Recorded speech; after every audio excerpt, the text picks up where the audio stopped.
Oke. Udah, mulai aja. Bentar. Caca enggak rekam? Caca Enggak ikut kan. Kita aja enggak apa-apa. Nanti Oh, saya ini tak masukin langsung ke masuk YouTube. Udah masuk YouTube langsung. Enggak, langsung kalau masuk YouTube besok nggak bisa di-setel. Oh, Langsung gitu. kita rekam kan ke nanti yang langsung dimasukkan YouTube langsung bisa. Ya. Oke, bentar.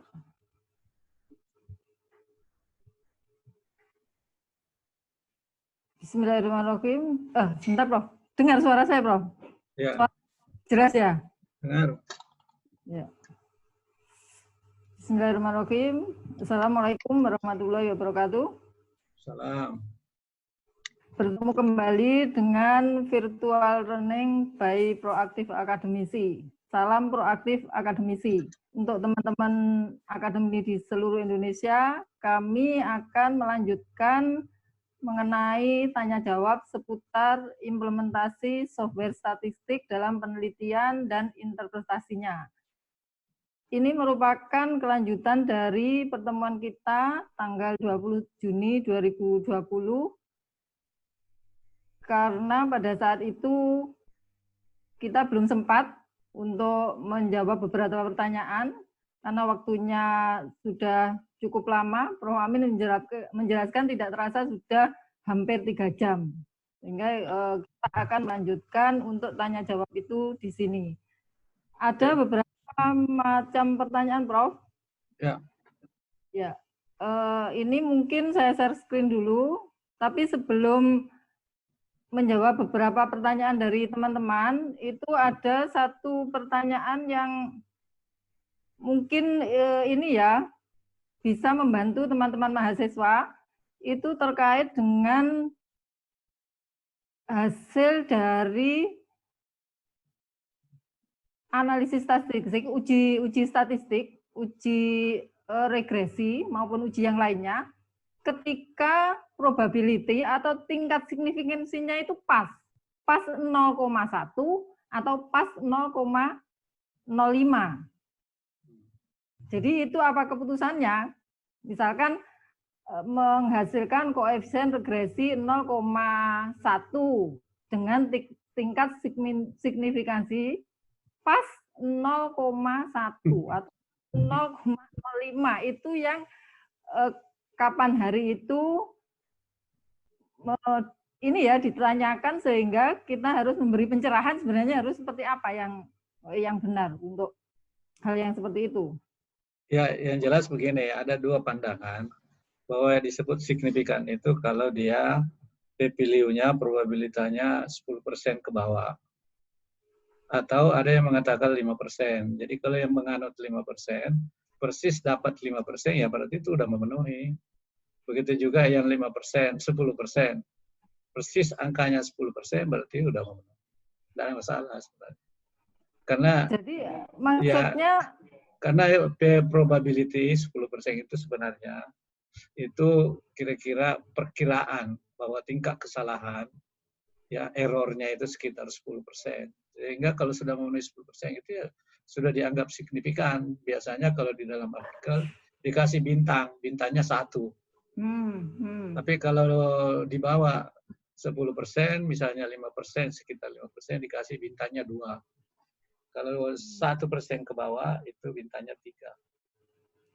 Ada juga memberi istilah, kalau dalam bahasa Indonesia dulu, kalau penelitian tesis disertasi, kalau 1% itu dianggap sangat signifikan, 5-1. Tapi kalau di atas 5, dia hanya mengatakan signifikan. Jadi kalau persis angkanya 10%, sebenarnya itu udah memenuhi. Okay? Jadi artinya alternatifnya diterima ya? Iya, udah memenuhi tingkat signifikansi. Ya. Baik, Prof. Jadi kan artinya kalau probability itu lebih dan sama, lebih kurang atau sama dengan 0,1 atau 10%, itu berarti hipotesis alternatif diterima ya? Ya, kalau menggunakan 5%, karena itu kan terlalu kecil ya, harus ada referensinya. siapa referensi kita pakai. Misalnya dia menggunakan 5% sebagai batasan, referensinya apa? Karena kebanyakan memang 10%. Tapi ada beberapa penelitian dia menggunakan batasnya 5%. Ya. Oke. Beberapa pertanyaan mungkin saya ini kan ya. Saya bacakan. Yang pertama ini Pak Aksan. Ini pertanyaannya, pemahaman dan penguasaan fenomena sebelum penelitian sangat perlu. Apa trik-trik untuk mendapatkan fenomena yang luas? Ini masih pertanyaan fenomena, tapi nggak apa-apa. Mungkin teman ada beberapa yang masih kurang jelas tentang fenomena, karena ini merupakan sesuatu yang menurut saya memang sangat sulit untuk ditulis ya, meskipun kita paham fenomenanya apa, tapi untuk ditulis itu memang agak sulit. Jadi gini, fenomena itu kan suatu kejadian, suatu peristiwa yang masih hangat. Yang biasanya menarik peneliti itu adalah kalau fenomena itu masih dirasakan menjadi bahan pembicaraan di masyarakat. Sebenarnya itu fenomena. Fenomena ini bisa menyentuh semua kehidupan masyarakat, bisa juga hanya sekelompok masyarakat. Misalnya COVID-19 itu hampir semua sektor itu terimbas. Itu fenomena. Kalau turunnya nilai rupiah terhadap dolar, itu fenomena menyangkut semuanya. Karena mempengaruhi perusahaan, mempengaruhi pemerintah, mempengaruhi harga konsumen, dan sebagainya. Tetapi ada fenomena hanya terjadi dalam sektoral saja di perusahaan. Misalnya fenomena kinerja karyawan di salah satu perusahaan. Itu fenomena di situ saja. Nah, jadi kalau kita mau mengatakan fenomena yang luas, ya ambillah, lihatlah fenomena itu yang sisa kita milih fenomena apa yang kita mau angkat. Nah, setelah fenomena kita melihat, karena fenomena yang luas itu ya bisa dikaitkan dengan berbagai aspek. Misalnya kita di keuangan, accounting, ekonomi ya dikaitkan, misalnya financial market. Itu banyak kaitannya dengan COVID-19, misalnya terjadinya gejolak di financial market. Financial market, dolar semakin mahal terhadap rupiah, indeks harga saham gabungan menurun, impact terjadi capital outflow dari bursa efek keluar sehingga itu semakin melemahkan nilai rupiah. Itu saja sudah bisa kita gali. Nah, terus kalau mau digali lebih jauh lagi, masuk ke perusahaan, dikaitkan dengan turunnya demand, ya, terutama perusahaan-perusahaan yang bergerak di bidang memproduksi barang kebutuhan sekunder. Karena sekarang karena semua orang di rumah, kebutuhan sekunder itu relatif turun, sehingga permintaannya turun. Kalau permintaannya turun, otomatis perusahaan terganggu. Karena dia terganggu supply-nya, ya dia tidak bisa memenuhi target produksinya, dia menggunakan utang bank, dia harus tetap membayar utang bank, terus dia harus membayar karyawan, fixed cost-nya dia harus penuhi, sementara penjualannya turun. Itu saja bisa dikaitkan lagi dari fenomena yang luas, kita tarik menurut bidang ilmu kita, nanti bidang ilmu kita lagi ditarik lagi ke yang lebih sempit lagi. Ya. Jadi kita memang melihat fenomena itu berawal dari yang besar, kemudian semakin mengecil seperti piramida terbalik. Ya, jadi itu kira-kira fenomenanya bagaimana melihat fenomena yang luas tergantung apa yang kita mau lihat dulu. Misalnya kita melihat sekarang fenomena luas, COVID-19 itu fenomena luas. Tapi kalau fenomena yang sempit, ya kita melihat aja fenomena yang ada secara mikro yang ada di lingkungan kita. Oke. Tapi sebaiknya dalam introduction itu yang ditulis itu fenomena yang secara luas atau langsung spesifik? Iya, jadi bisa saja kita kan namanya menjelaskan secara deduktif itu kan. Jadi kita memulai dari yang luas dulu, baru semakin mengecil. Tapi bisa juga kita langsung aja fenomena yang ada di sekitar perusahaan kita. Fenomena misalnya kinerja perusahaan semakin menurun. Baru itu yang kita gali secara mendalam. Tapi bisa juga kita dari luas yang berdampak terhadap perusahaan. Karena perusahaan ini bisa saja kinerjanya, fenomena turunnya kinerja bukan karena eksternal, tetapi internal. Jadi kita tidak bisa juga mengkaitkan eksternal kalau memang itu adalah berasal dari internal perusahaan. Tapi kalau terjadinya turunnya kinerja perusahaan karena eksternal, ya tidak apa-apa, kita tarik. kita mulai dari luar yang mempengaruhi perusahaan. Kenapa perusahaan kita mengalami kerugian? Ya karena ada faktor, misalnya airline. Airline, kinerja keuangannya airline, ya misalnya turun, tapi dia tidak bisa hanya melihat di dalam, tapi dia melihat mulai dari luar. Kenapa turun demand? Ya. Jadi kita melihat hubungan sebab akibat. Jadi bisa saja kinerja turun karena memang internal, tapi bisa juga karena di luar ada faktor eksternal. Eksternal itu ada dua, ada peluang, tetapi ada juga ancaman. Ya, oke, peluang semakin sedikit, ancaman, risiko semakin besar. Mungkin internal tidak ada masalah, kita punya kekuatan, kita punya SDM, kita punya infrastruktur yang kuat. Tetapi yang kita hadapi eksternal ini, sehingga kita memulai dari luar. Tapi kalau di luar tidak ada masalah, hanya karena di dalam saja yang masalah, ya berarti kita melihat fenomena itu, jangan tidak usah kita mengambil dari luar, tetapi kita di dalam saja. Tergantung analisis kita. Oke? Oh iya. Berarti tergantung mana yang akan menjadi fokus penelitian ya, Prof? Ya, betul. Memang fenomena itu merupakan hasil dari atau diakibatkan oleh faktor eksternal, ya kita akan memulai duluan itu dari faktor eksternal. Eksternal, ya. Kalau misalnya sama misalnya BUMN, PLN misalnya, Pak Asa ini kan dari PLN. Misalnya PLN mengalami kesulitan keuangan. Ya, mungkin bukan karena konsumennya banyak, setiap hari bertambah konsumen. Internal produksi juga tidak ada masalah karena pembangkit dibangun terus, jaringan didapat terus. Tapi yang menjadi masalah adalah harga. Harga ini adalah merupakan fenomena karena ada campur tangan pemerintah. PLN tidak bisa semuanya dia menaikkan harga, tapi dikontrol oleh pemerintah, harus persetujuan DPR dan sebagainya. Sehingga ruginya perusahaan di sini, memang kesulitan keuangan perusahaan di sini, ya karena ada fenomena istilahnya di sini pengaruh politis, kayak gitu. Karena pemerintah kan juga melindungi masyarakat. Ada masyarakat tertentu yang harus disubsidi.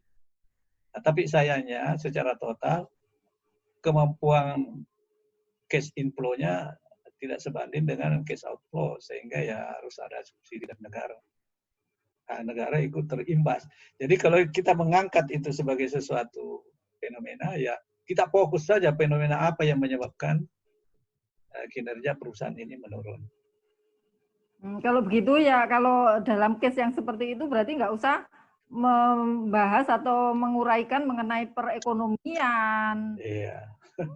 Nggak usah gitu ya, berarti langsung fokus ke masalah itu yang ya, kita, masalah yang kita kaji. Karena bisa saja itu terkait, tapi terkaitnya itu tidak terlalu signifikan. Jadi tidak usah kita tarik sampai di sana. Ya, kalau memang dikaitkan semua terkait, tapi ada yang terkaitnya sedikit, ada yang signifikan. Ya, sama kalau analisis risiko. Ada risiko yang betul-betul risiko, tapi ada yang bukan risiko. Ada probability kemungkinan terjadi, tapi kemungkinannya sangat kecil. Sehingga kita tidak perlu mengeluarkan biaya untuk perlindungan risiko. Ya, kira-kira seperti itu. Jadi kita hanya melihat yang kita kira yang memang signifikan saja terkait. Oke. Iya, Prof. Oke, kita lanjutkan ke pertanyaan berikutnya. Ini ada Pak Fredrik. Tapi itu pertanyaannya, selain software SPSS, apakah EFUSE itu, Prof? Ya. EFUSE itu apa? Tanyanya. Oke, jadi EFUSE, Stata, SPSS itu ya sama, semuanya sama dalam arti dipakai untuk menghitung koefisien regresi, menghitung uji T, uji F, sama, produknya sama. Artinya output dari software itu sama, hanya langkah-langkah pengoperasiannya berbeda. Ya. Jadi yang banyak dipakai untuk statistik yaitu antara lain SPSS, kemudian ada Stata, ada EFUSE, yang lain-lain juga ada, tapi ini memang tiga ini yang banyak dipakai. Tetapi kalau dibanding ketiganya, yang paling populer adalah SPSS, karena SPSS ini termasuk yang paling senior, yang paling tua, yang paling lama digunakan dan berkembang terus dari waktu ke waktu. Hasilnya sama. Jadi kalau kita sudah menguasai SPSS itu sudah cukup. EFUSE juga EFUSE itu juga sudah cukup. Ya tergantung yang mana yang kita menggunakan. Karena ini kan cuma alat saja. Tapi peralatan ini itu sudah memenuhi kebutuhan kita kalau kita ingin melakukan analisis ya hasil dan pembahasan. Oke. Mungkin ada karakteristik tertentu dari data di mana kita perlu SPS menggunakan SPSS atau eFuse atau Stata, ada nggak? Persis sama, persis hasilnya sama. Persis sama. Hanya di uji-ujinya aja yang berbeda. Caranya ujinya, kalau di SPSS, kalau langkah-langkah untuk pengujian itu caranya beda, langkahnya saja berbeda. Tapi produknya sama, hasilnya pun sama. Jadi kalau kita menggunakan SPSS, tidak yakin, akhirnya diuji lagi dengan Stata, ya hasilnya sama. Berarti ada karakteristik tertentu ya, bahwa ketika seperti ini menggunakan eFuse, ketika data ini menggunakan SPSS itu nggak ada ya? Iya, nggak ada. Sama aja, produknya sama.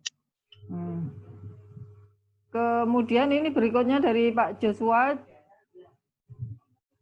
dari Yayasan Cipta Mulya.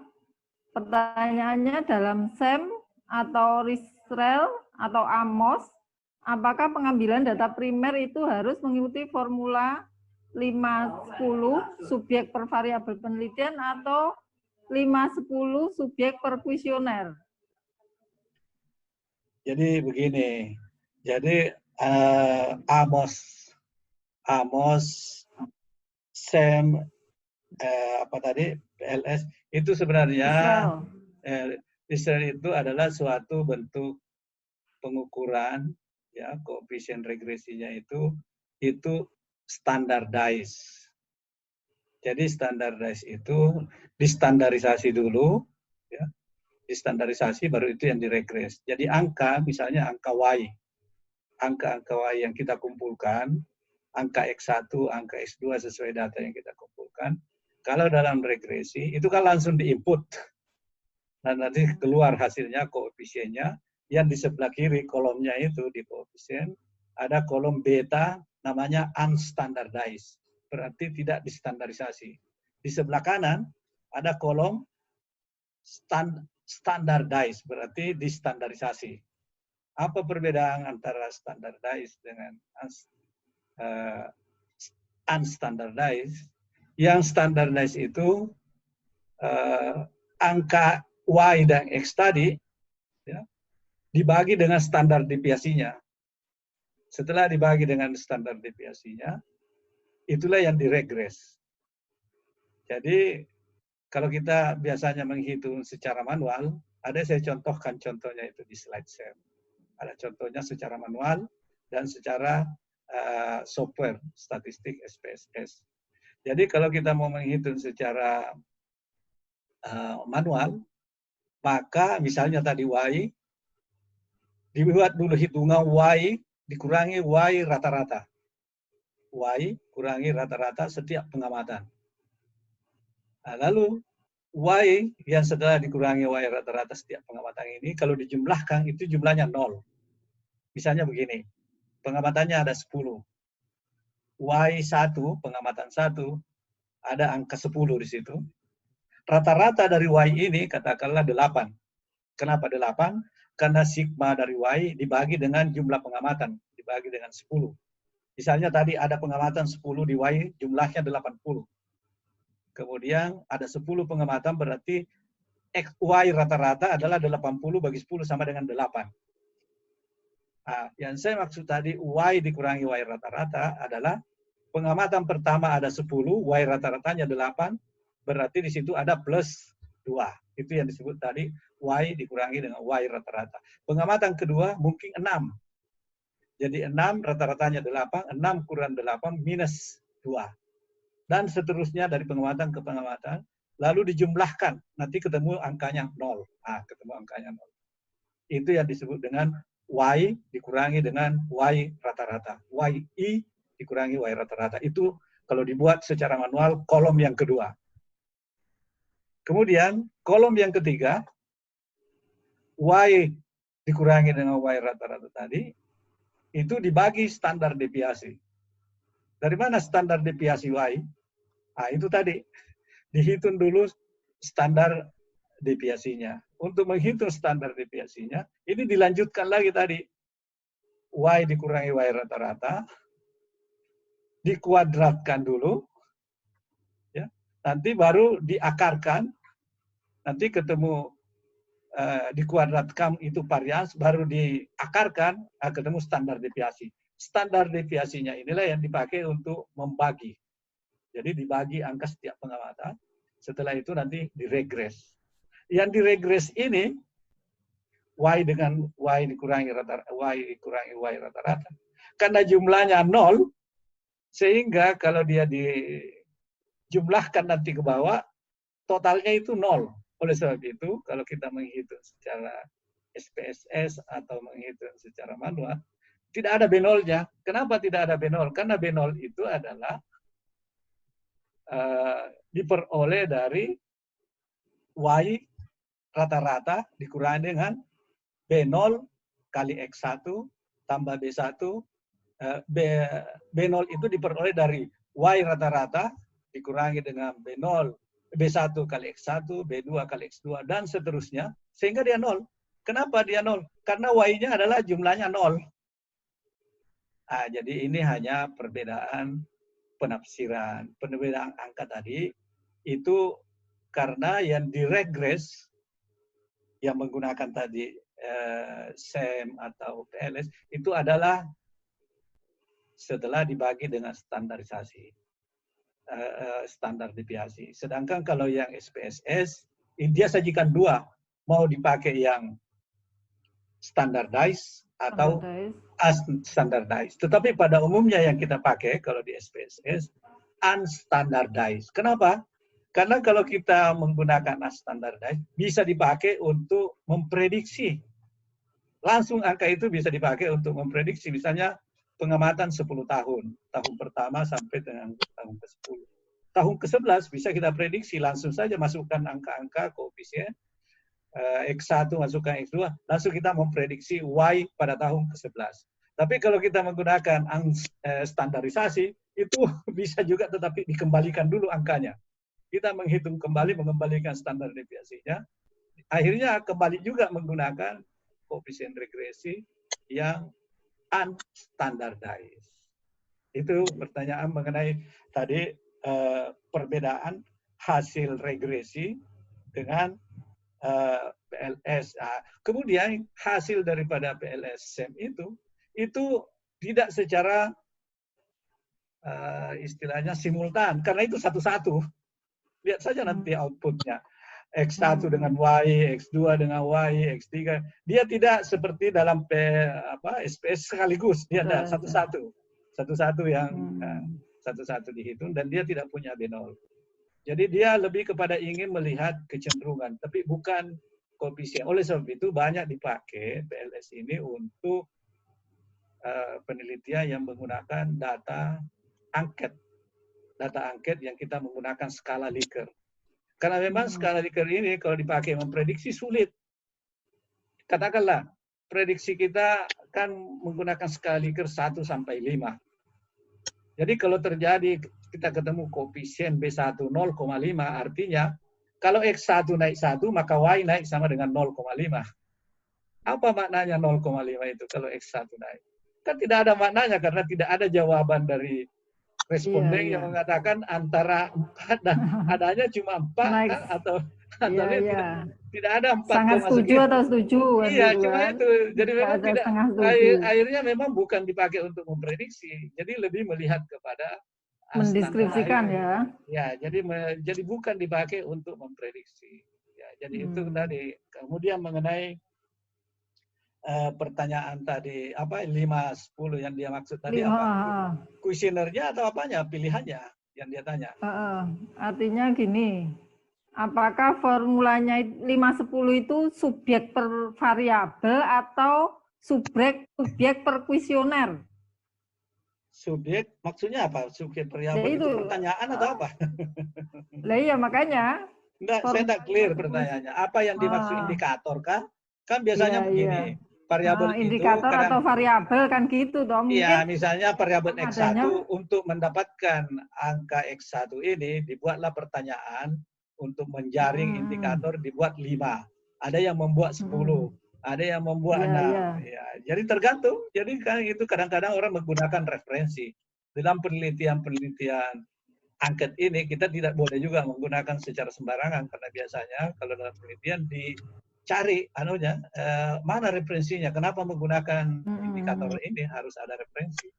Jadi bukan maunya kita, kalau toh kita menggunakan tambahan indikator, itu harus bisa dijelaskan secara empiris kah, atau secara teori, atau mau lihat hasil penelitian sebelumnya. Oke. Ya, ini berikutnya dari Bu Neri Aslina. Itu pertanyaannya, kalau hasil olahannya hanya sebatas mencari frekuensi responden, itu kualitatif atau kuantitatif? Misalkan setuju 20 dari 50 orang, hasilnya 40%. Analisis datanya itu pakai kualitatif atau kuantitatif? Ya, ini lebih kepada analisis deskripsi saja. Deskripsi ya. Ya, bisa analisisnya bukan statistik dalam arti regresi, tetapi dia hanya analisis deskripsi. Ini banyak juga yang digunakan, sama kalau kita menggunakan hanya menganalisis struktur data, ya, menggunakan grafik, menggunakan kecenderungan. Sama kalau di bursa efek, orang menganalisis saham, dia hanya melihat grafik naik turun. Ya, itu tidak sampai kepada angka-angka eksak dihitung berapa koefisien, dia tidak sampai ke situ, tapi hanya melihat kecenderungan. Ya, itu tetap kuantitatif, tapi kuantitatif dengan deskripsi tadi, menjelaskan angka-angka perubahan tadi, perbandingan-perbandingan itu banyak dilakukan seperti itu. Tidak harus menggunakan regresi. Jadi hanya misalkan proporsi seperti itu aja. Betul. Banyak analisis kalau kita ingin menggunakan analisis. Tabel pun itu bisa dianalisis. Tabel saja bisa kita analisis. Misalnya kita melihat tabel data dari tahun ke tahun, itu aja bisa dianalisis. Tidak menggunakan regresi. Tapi kita hanya melihat tren pertumbuhan naik dan turun. Sama kalau kita di laporan keuangan, melihat antara 2 tahun berturut-turut atau 5 tahun, baru kita buat analisis. Tidak perlu menggunakan regresi. Hanya begini, kalau kita menulis tesis atau menulis karya ilmiah, kalau memang kita mau membuat analisis seperti itu, dari judulnya pun harus disesuaikan. Kita tidak boleh mengatakan, kalau kita mau mulai berpengaruh X dengan Y, berarti itu orang sudah menstate bahwa itu harus menggunakan statistik. Tetapi kalau memang hanya analisis deskripsi, dari mulai judul, itu sudah mulai di-state. Dan itu banyak dilakukan orang-orang di dalam berbagai disiplin ilmu, tergantung pada disiplin ilmunya. Tapi kalau kita bicara ekonomi, keuangan, akuntansi, ya kebanyakan pendekatannya tadi menggunakan statistik. Tapi kalau disiplin ilmu lain, yang misalnya hukum atau sosial lainnya, ya bisa saja menggunakan seperti itu. Tidak harus statistik, regresi, tidak harus. Iya, iya. Ini Bu Neri ini SH berarti dari bidang hukum. Ya, karena hukum kan tinjauannya berbeda. Kalau di ekonomi lebih kepada membuktikan angka-angka tadi, angka-angka yang dianalisis. Tapi kalau di hukum ya tentu sudut pandangnya berbeda. Ya. Iya, iya. Bisa hanya melihat frekuensi, analisis frekuensi aja bisa dilihat. Jadi politik juga begitu. Ya. Misalnya mengambil survei-survei itu kan? Ya, survei-survei ini bisa. Di ekonomi juga kalau pemasaran juga cenderung menggunakan itu, hanya grafik-grafik saja. Dari situ bisa melihat pola pergerakan demand supply. Oke. Ya. Jadi berarti itu adalah analisis data kuantitatif yang deskriptif gitu ya? Ya, betul. Sama penelitian saya yang di di PLN yang dipublikasi internasional itu tidak ada sama sekali regresinya. Yang saya hanya menggunakan angka-angka laporan keuangan, data naik turun, lihat situasi, fenomena, kondisi empiris, ya itu saya buat poin-poinnya. Itu aja sudah bisa. Iya, iya. Tidak harus menggunakan regresi. Ya, oke. Iya. Ini dari Bu Ayu, Universitas Negeri Gorontalo. Ya. Bertanya, Prof, ketika saya mengambil data primer dengan instrumen kuesioner, di mana kuesioner tersebut mengadopsi dari penelitian sebelumnya. Apakah benar tidak diperlukan uji validitas dan reliabilitas? Jadi karena uji statistik itu mutlak, meskipun kita menggunakan referensi, tetap kita dipersyaratkan untuk melakukan uji validitas karena bisa saja kuesioner yang kita gunakan ini tidak sesuai dengan konteks yang kita teliti, sehingga untuk lebih meyakinkan ya tidak ada salahnya kita uji saja untuk melihat, tidak usah kita khawatir meskipun misalnya di sana sudah teruji ya kita uji lagi. Tapi kalau ternyata reliability-nya gagal ya berarti ini tidak konsisten. Bahkan bagus kalau kita menguji untuk menguji konsistensi, dipakai di mana, hasilnya tetap konsisten. Tak ada masalah juga karena ini kan kadang-kadang orang kan menghindar, takut jangan sampai hasilnya tidak valid. tidak valid. Tidak valid dan tidak reliable kan gitu kan maksudnya. Kan kalau tidak valid gampang, buang aja satu pertanyaan yang tidak valid itu kan kadang-kadang 10 pertanyaan. Tapi ada 2 atau 3 pertanyaan tidak valid, ya dihitung ulang, dibuang yang tidak valid itu. Iya, takutnya dari 10 nanti jangan-jangan 8 tidak valid, kan tinggal 2. Oleh sebab itu, kenapa kita menggunakan rata-rata? Karena kadang-kadang kalau kita menggunakan, kalau jumlah yang digunakan, dibuang pertanyaan itu, tiba-tiba hasilnya berubah, karena jumlahnya yang kalau dalam regresi ya. Jadi makanya pada saat menghitung yang diregresi itu bukan jumlahnya, tapi rata-ratanya. Tapi pada saat menghitung validity adalah setiap pertanyaan ya dikorelasikan dengan total. Kalau nanti ada 1 atau 2 pertanyaan kuesionernya yang tidak valid, ya itu ya memang kita harus drop. Kita hanya pakai yang memenuhi kriteria korelasi. Oke. Jadi peneliti nggak usah takut ya, Prof. Nanti kalau hasilnya valid, hasilnya tidak signifikan, hasilnya tidak reliable. Iya, nggak usah khawatir. Mungkin boleh jadi hasilnya tidak relevan karena jangan-jangan sampel kita salah. Karena boleh jadi sudah betul kuesioner itu, tapi sampel kita yang salah. Itu juga perlu diuji. Karena sebenarnya yang diuji benar alatnya, tapi sampelnya yang salah. Jadi menguji sampel. Oleh sebab itu yang diuji kuesioner bukan hanya alatnya, pertanyaannya, tetapi memilih sampel juga diuji. Misalnya kita memilih sampel keberhasilan seorang pimpinan, kita memberi kuesioner kepada stafnya yang senang, atau memberikan kuesioner kepada yang membenci, kan hasilnya tentu beda, ekstrim kan. Seharusnya kita mengambil sampel yang netral, bukan yang terlalu senang karena dipromosikan, bukan juga yang membenci karena dia baru dinonjolkan, tapi kita ambillah orang-orang yang memang bisa menilai secara independen, artinya mewakili populasi. Tapi kalau kita tidak tahu, nanti yang menseleksi pertanyaan statistik. Tapi kalau kita sudah mengetahui bahwa ini baru dipromosi, ini keluarganya, ini kelompoknya, ya dari awal hindari memberikan sampel. Sama kalau dalam pilkada. Pilkada kita di satu kawasan pasti mendukung si A. Kalau kita mengambil sampel dari situ, kita akan mengatakan si A pemenang, padahal belum tentu siapa menang. Kebetulan aja sampelnya kita mengambil dari daerah, desanya di mana dia tinggal si A itu, ya pasti tidak mewakili. Karena desanya katakanlah ada 100, ada 50 desa, kita mengambil salah satu sampel di desa di mana tempat kelahirannya dia, tempat kelahiran istrinya. Jadi 2 desa yang kita jadikan sampel itu bisa kita hasilnya nanti katakanlah kalau dari desa asalnya mendukung seorang bupati. Jadi boleh jadi alatnya benar, tetapi sampelnya yang tidak pas ya, kurang representatif ya. Sebaliknya kalau kita mengambil dari lawan politiknya, kita lalu mengatakan si A tidak bisa menang karena masyarakat tidak menyukai dia. Belum tentu karena kita sampelnya sampelnya tidak mewakili populasi. Ya makanya kemarin waktu pemilihan presiden juga kan begitu. Kita lihat masing-masing yang membuat perhitungan cepat itu kan hasilnya beda-beda karena pengambilan sampelnya teknisnya agak beda, meskipun ada juga yang mendekati. Tergantung cara, jadi yang diuji bukan hanya alat instrumennya, tetapi sampelnya juga. Jangan-jangan kita salah mengambil sampel, instrumennya benar. Jadi kalau kita yakin instrumennya benar, kita masih dapatkan hasil yang tidak valid.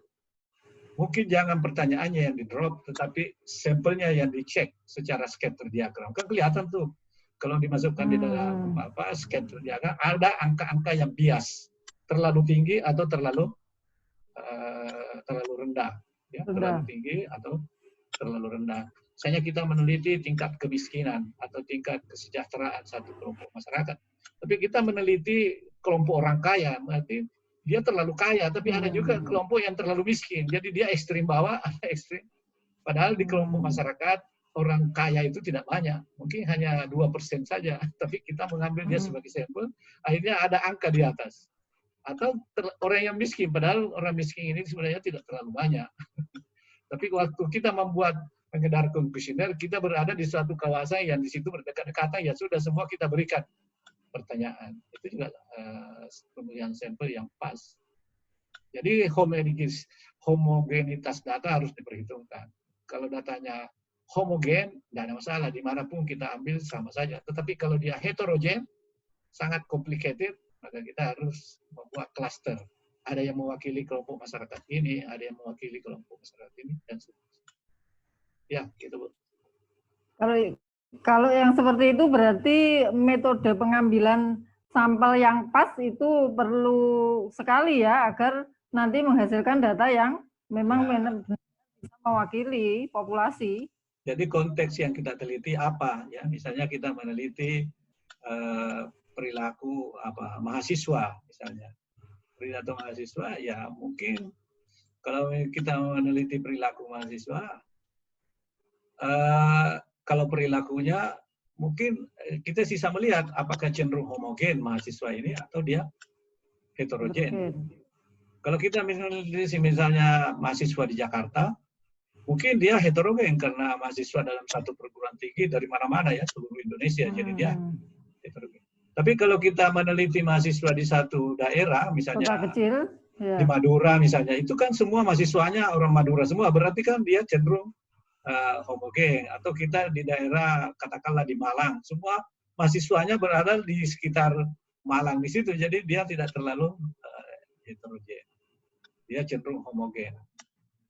Ya, jadi tergantung pada homogenitas data. Jadi bisa saja suatu instrumen sudah berhasil di tempat lain, kita pakai di tempat kita, ya bisa gagal bukan hanya karena pertanyaannya yang gagal, tapi mungkin sampel kita yang kurang mewakili populasi. Jadi prinsipnya ya harus selalu kembali bahwa sampel itu harus mewakili populasi. Oke, untuk berikutnya dari Pak Harapin Kendari, bisakah menampilkan tabel hasil dan grafik bersamaan di dalam pembahasan? Ya, jadi begini, kalau kita membuat, misalnya kita uji statistik. Uji statistik itu ada grafik, ada juga angka. Ya. Tabel. Yang ditanyakan tadi, hasil dan grafik. Hasil itu, yang dia maksud tadi di sini, hasil dalam penjelasan atau hasil perhitungan yang tadi ada dua, perhitungan secara angka. Misalnya heteroskedasticity, itu langsung angka, atau normality langsung angka, harus di atas 0,05, itu yang saya maksud hasil. Kalau tabel, ya dilihat dia punya sebaran data, ya berbentuk lonceng dan sebagainya. Kalau itu yang dia maksud, cukup satu saja, angka atau grafik. Tetapi kalau yang dia maksud di sini grafik dan hasil yang penjelasan dari grafik itu, tidak ada masalah. Hanya polanya, biasanya orang menjelaskan dulu baru grafik. Jangan grafik baru penjelasan. Jadi penjelasan di atas, grafik yang di bawah atau gambarnya di bawah. Ya, tapi kadang-kadang kan karena biasanya di dalam halaman laporan kita ingin menyetel supaya jangan dia berada di antara antara halaman terfoto. Jadi biasanya kadang-kadang digeser agak ke tengah grafik itu. Tapi jangan dia di atas. Grafik dulu baru menjelaskan. Tidak. Harus ada penjelasan beberapa katakanlah paragraf, baru grafiknya. Kalau itu yang dia maksud. Hasil dan grafik tidak ada masalah. Memang ada juga kadang-kadang artikel grafik itu diletakkan sebagai lampiran. Jadi dia menjelaskan lalu dia menyebut lampiran sekian. Jadi penjelasannya hanya ada di inti di laporan itu, tapi dia menyebut di lampiran sekian. Tapi bisa juga bersama-sama grafik dan hasil. Oke. Iya. Jadi bisa ya, tergantung artinya tujuan dari menampilkan itu apa, ya Bro? Ya, tapi kalau terlalu banyak grafik, ya sebaiknya di lampiran. Misalnya kita menggunakan variabelnya banyak, ada 6, ada 7. Kalau semua grafik yang kita tampilkan, akhirnya isi daripada pembahasan kita itu grafik semua. Sehingga biasanya lebih baik kalau kita dilampirkan saja. Karena orang kan belum sempat membaca setengah, ada lagi grafik ya, terlalu banyak grafik. Jadi hal seperti itu ya cukup dilampirkan saja. Sama kalau kita tabel. Kalau kita membuat summary hasil penelitian sebelumnya. Kita membuat suatu tabel, tapi tabelnya banyak karena banyak referensi yang kita gunakan, bisa berhalaman-halaman, bisa 3 halaman, 4 halaman. Jadi kalau kita masukkan di literatur itu mengambil tempat, jadi lebih baik dia sebagai lampiran saja. Nanti di lampiran dibuatkan lampiran 1, lampiran 2, atau di lampiran ya di situ saja di nomor 1 sampai berapa. Sehingga kita di dalam pembahasan di literatur hasil penelitian terdahulu hanya ringkas-ringkas saja, tapi selalu menunjuk di lampiran berapa. Oke. Ini beberapa masih bingung mengenai asumsi klasik. Apakah asumsi klasik itu diperlukan untuk semua jenis penelitian, atau gini, penelitian yang seperti apa yang membutuhkan dan wajib ada asumsi klasik? Oke. Jadi sebenarnya asumsi klasik itu bukan melekat pada penelitiannya, tapi dia melekat pada regresinya. Jadi kalau kita menggunakan regresi linear, itu wajib asumsi klasik. Wajib ya. Oleh sebab itu disebut asumsi klasik itu disebut sebagai asumsi regresi linear. Kecuali kalau kita menggunakan regresinya non-linear. Apa itu non-linear? Ya semua di ln-kan atau dilogaritmakan atau dikuadratkan. Maka itu tidak perlu. Kecuali satu. Ada yang mengatakan uji normality tetap meskipun dia non-linear. Tapi ada juga mengatakan bahwa semua asumsi klasik hanya berlaku kalau dia linear. Jadi ada dua pandangan. Tapi kalau mau berhati-hati, lebih baik kita terima yang mengatakan normality. Jadi kita buatlah uji normality. Jadi kadang-kadang memang orang untuk memilih kapan linear, kapan non-linear, ada dua alat yang digunakan untuk memilih model mana yang tepat, apakah linear atau non-linear. Model pertama kita menggunakan scatter plot. Ya, kalau di SPSS bisa kita lihat sebaran datanya. Kalau dia linear cenderung dia membentuk garis lurus. Tetapi kalau dia non-linear itu tersebar. Ya. Tersebar non-linear. Itu satu. Yang kedua, kita ukur koefisien determinan. Jadi kalau koefisien determinannya linear katakanlah 0,4, tapi non-linear adalah 0,7, itu pasti modelnya non-linear. Nah, sehingga itu alasan kita kenapa kita menggunakan non-linear. Kalau mau dipaksakan linear, pasti hasilnya asumsi klasik pasti hasilnya tidak bagus. Tidak memenuhi. Karena dia seharusnya memang non-linear, tapi dipaksakan menjadi linear. Jadi biasanya kita menggunakan non-linear itu tentu ada alasannya. Membandingkan dulu koefisien determinannya. Karena koefisien determinan itu menunjukkan berapa persen kemampuan model regresi kita menjelaskan fenomena. Jadi kalau 0,4 artinya dia hanya mampu menjelaskan perubahan X yang mempengaruhi perubahan Y hanya 40%.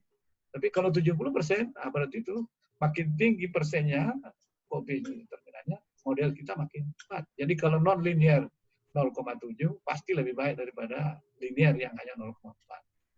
Jadi sekali lagi asumsi klasik itu berlaku untuk regresi linear. Hanya saja kadang-kadang orang tidak sepenuhnya menggunakan semua asumsi linear klasik itu. Misalnya linearity itu jarang digunakan. Padahal kalau kita lihat literatur, ya asumsi klasik itu ya minimal tadi ada linearitas, ada normality, ada multicollinearity, ada heteroskedasticity, ada autokorelasi. Kebanyakan yang dipakai adalah hanya 3, heteroskedasticity, ya, multicollinearity, autokorelasi. Kenapa? Karena kadang-kadang normality ini yang sulit kadang-kadang ya, karena datanya tidak normal sehingga ditinggalkan. Tetapi ada yang mengharuskan normality itu wajib sehingga ya biasanya 4. Tapi linearity jarang digunakan.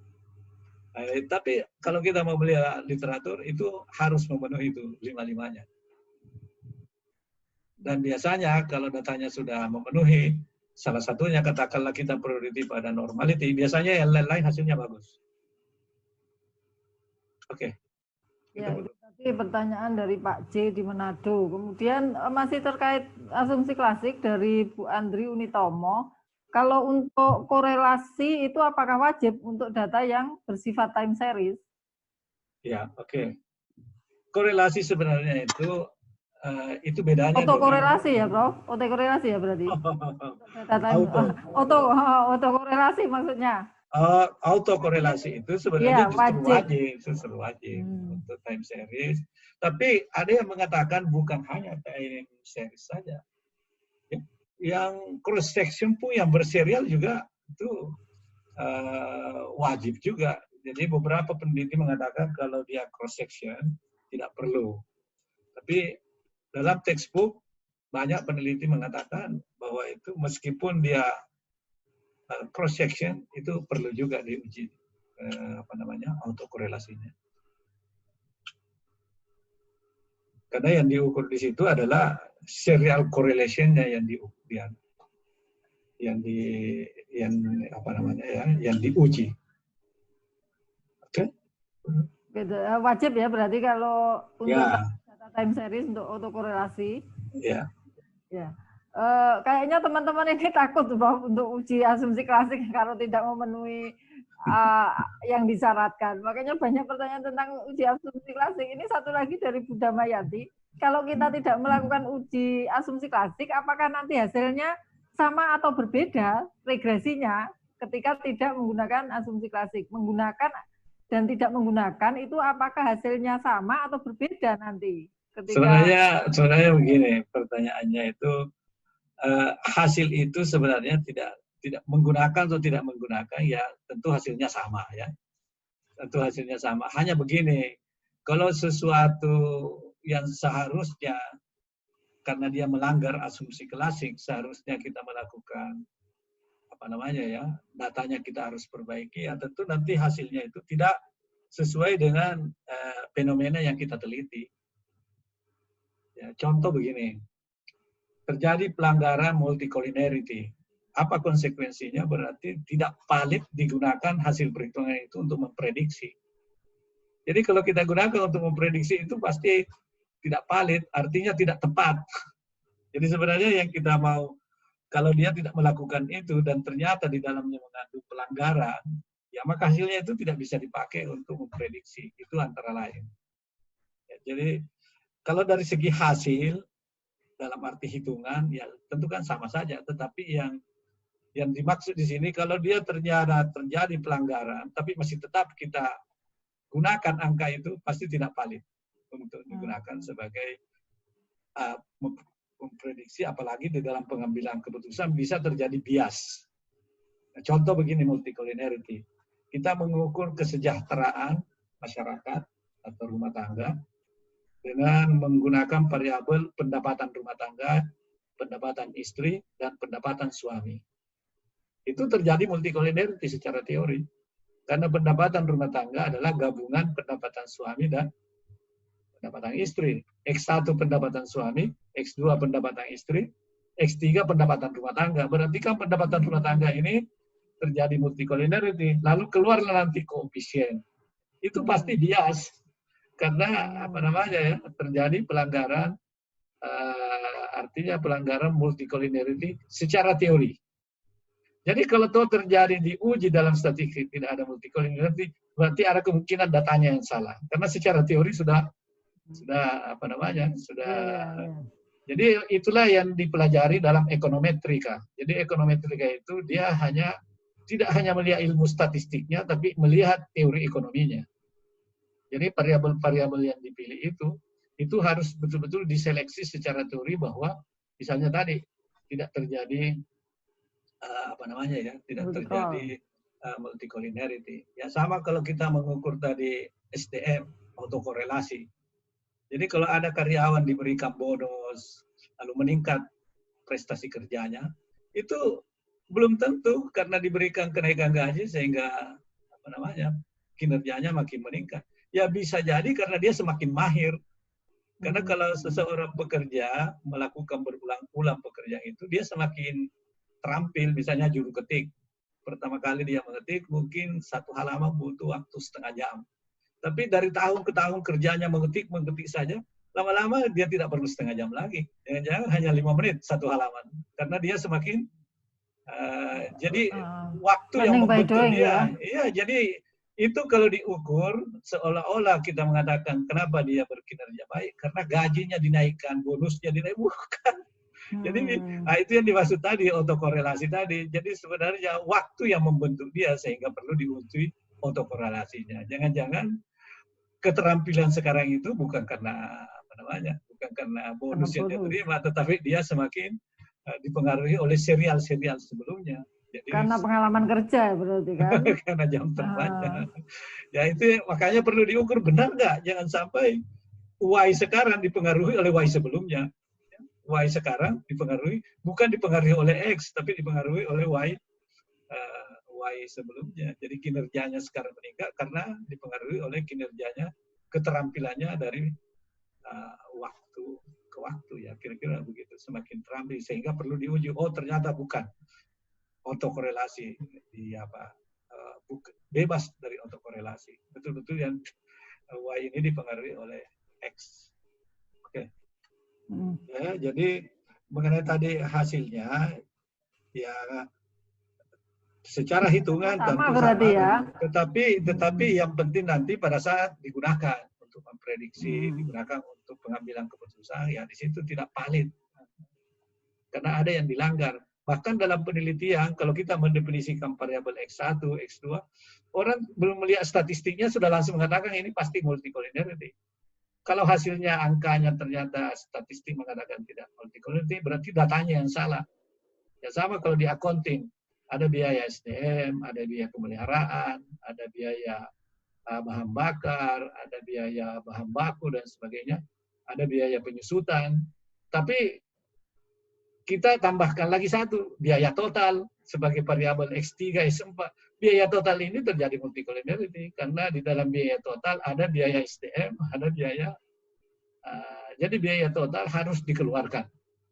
Kalau dia ada di situ, lalu kita hitung, ya orang langsung melihat ini pasti tidak benar karena ada multicollinearity secara teori. Ya kira-kira itu. Jadi multicollinearity ini bisa dilihat secara teori. Dan bahkan bisa dibantah kalau hasil statistiknya mengatakan ini tidak terjadi multicollinearity. Jangan-jangan datanya yang salah. Oke, itu pentingnya dilakukan uji asumsi klasik. Asumsi klasik ya. Jadi dilakukan uji asumsi klasik aja ya kalau memang menggunakan analisis regresi linear berganda. Ya. Karena biar kita yakin bahwa hasilnya itu memang bisa kita gunakan untuk memprediksi, tidak ada yang karena begini, kadang-kadang begini teman-teman itu dalam menggunakan software seperti SPSS itu ada petunjuk di dalam SPSS kalau kita mendapatkan hasil yang buruk itu bisa dicek datanya, ada anunya, ada. Jadi kalau ada data ya, ada kalau kita memeriksa ya ada treatment, ada alatnya. Jadi kalau misalnya hasilnya tidak sebagaimana yang kondisi empiris, itu bisa dicek datanya, misalnya tidak normal. Kenapa kok ini tidak memenuhi syarat normal 0,05? Terlalu kecil. Bisa dicek. Istilahnya yang dicek itu adalah bias. Ada kok di situ. Jadi data bias itu ditunjukkan ke kita. Begitu kita masuk di salah satu variabel, ditunjukkan yang di luar lonceng itu, yang di luar normal itu, ditunjukkan ini loh, angka ini. Jadi terus kalau itu diklik, bisa kita menghapus, bisa dikeluarkan, menghapus secara keseluruhan atau hanya sebagian. Ya, karena kalau keluar itu, di situ lagi kembali langsung hasilnya bagus. Nah, kadang-kadang kita tidak mau mengeluarkan sekaligus, tapi dikeluarkan sedikit-sedikit, gitu lagi. Karena yang bias itu kalau masuk ke dalam, itu memang membuat mengacau perhitungan. Ya, seperti contoh tadi, kita mengambil sampel orang kaya semua atau orang miskin semua, kan tidak sesuai dengan kondisi empiris ya, tidak, sehingga hasilnya tidak bagus. Jadi sampelnya yang saja di sampel yang bias-bias tadi ada alatnya dikeluarkan, dan itu tidak masalah, dan memang disiapkan bahwa yang bias itu ya dibuang, yang ekstrim dibuang, dianggap tidak mewakili. Bahkan kalau kita data sekunder pun begitu. Misalnya kita mengukur return saham. Kadang-kadang kan kita angkanya harga saham itu tiba-tiba turun. Sebenarnya bukan turun, karena ada split. Jadi kita harus cari datanya. Tadinya saham itu satu lembar, katakanlah nilainya 5.000. Tapi oleh perusahaan di split. Jadi 5.000 ini dibagi dua menjadi 2.500 saja. Jadi seolah-olah kan kalau dilihat datanya kan turun, sebenarnya tidak turun. Data kita yang perlu direvisi, karena harga saham yang tadinya 5.000 tiba-tiba menjadi 5.000 satu lembar saham menjadi 5.000 dua lembar saham, berarti satu lembar saham kan 2.500. Jadi kalau kita menghitung earning persen bukan terhadap 5.000 tapi terhadap 2.500. Nah, ini hanya contoh saja. Kadang-kadang data itu kita harus periksa kalau keluar hasil yang tidak sebagaimana prediksi kita. Oleh sebab itu kalau di dalam hasil dan pembahasan biasanya ditambahkan ada satu tabel perbandingan antara prediksi dan realisasi. Jadi prediksi kita katakanlah pengaruh positif, tetapi hasil perhitungan pengaruh negatif. Atau prediksi kita signifikan, tetapi hasil yang kita dapat tidak signifikan. Nah, itu yang dijelaskan. Atau sebelum difinalkan, cek kembali dulu datanya yang ekstrim. Nah, kadang-kadang juga kalau di bursa efek, kita sering menjumpai laporan keuangan itu tadinya rupiah, tiba-tiba dirubah jadi dolar. Terjadi penurunan, padahal bukan turun. Hanya karena dikurskan menjadi, terutama kalau kita mengambil perusahaan-perusahaan multinasional company atau dia berpartner dengan perusahaan lain. Ya, kadang-kadang dia ganti laporan keuangannya, ada satu periode menggunakan rupiah, beberapa periode, tapi setelah itu diganti menjadi dolar, tiba-tiba turun. Angka yang seperti itu harus direvisi. Kebijakan accounting juga begitu. Tadinya dikelompokkan sebagai pos biaya apa, tiba-tiba berikutnya dipindahkan sebagai biaya apa. Ya, terutama dalam struktur pengelompokan biaya. Oke, itu saya kira. Ya. Kayaknya kita nanti perlu bikin contoh ya untuk memperbaiki data biar teman-teman tidak takut kalau apa datanya melanggar asumsi klasik. Iya, betul. Jadi kita jangan takut dengan, biasanya memang kita kalau menghitung statistik tidak satu kali jalan. Begitu kita sudah rank, kita lihat hasilnya, tidak sebagaimana yang kita harapkan, ya yang pertama-tama harus kita cek datanya dulu. Mungkin data kita ada yang bias, dan peralatannya ada di dalam SPSS. Nah, makanya banyak. Nggak usah ya, Bang. Nggak usah ngedek kalau hasilnya tidak normal, hasilnya ada hasilnya ada autokorelasi. Ya, jadi malah dari situ makanya biasanya di dalam jurnal itu kalau di metodologi biasanya orang mengatakan pengamatan saya jumlah sampel, jumlah kuesioner yang saya sebarkan katakanlah 1.000.